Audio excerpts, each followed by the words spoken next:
नमस्कार. मागच्या व्हिडिओमध्ये आपण मुगाच्या डाळीचे आणि मटकीच्या डाळीचे सांडगे बनवले होते. आता या सांडग्यांची भाजी आज आपण खानदेशी पद्धतीने कशी बनवायची ते बघणार आहोत.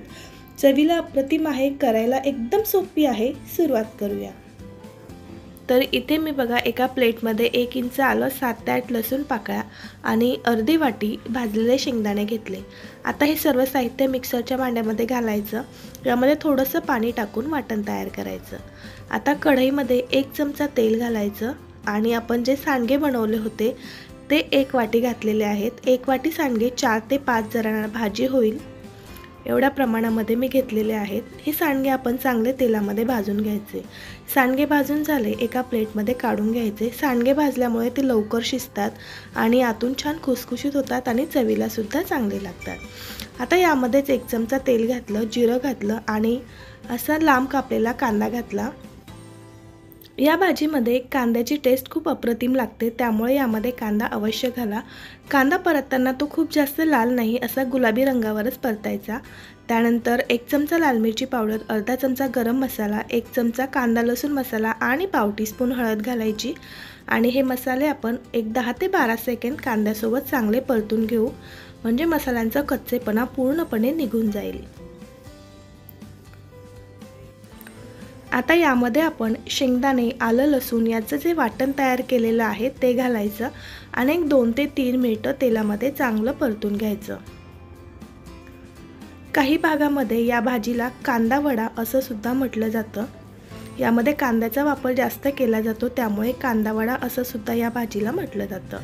आता यामध्ये आपण पाणी घालूया. तर या ठिकाणी आपल्याला ग्रेव्ही बनवायची, त्यासाठी इथे मी 1 ते 1.5 ग्लास पाणी घातलेलं आहे.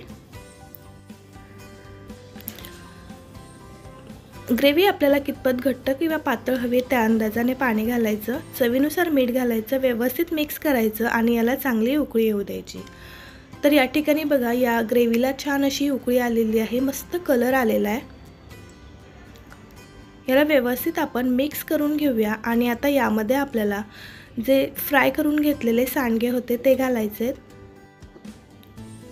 काही भागामध्ये सांडग्यांना वडे असंही बोलतात. आता आपण हे सांडगे छान सॉफ्ट होईपर्यंत भाजीमध्ये शिजवून घेऊ, एक 7 ते 8 मिनिटं. आता एक 7 ते 8 मिनिटानंतर या ठिकाणी आपण चेक करूया. तर या ठिकाणी भाजीला तुम्ही बघू शकता अगदी सुरेख कलर आलेला आहे.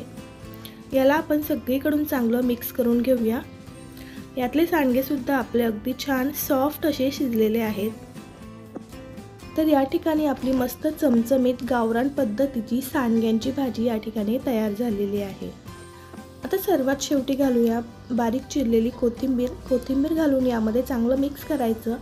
गॅस बंद करूया आणि गरमागरम ही सांडग्यांची भाजी आपण मस्त गरमागरम भाकरीसोबत, चपातीसोबत किंवा मग गरमागरम भातासोबत सर्व करूया. तर तुम्ही सुद्धा ही रेसिपी एकदा नक्की ट्राय करून बघा. मस्त चमचमीत अशी सांडग्यांची भाजी आपली तयार झाली.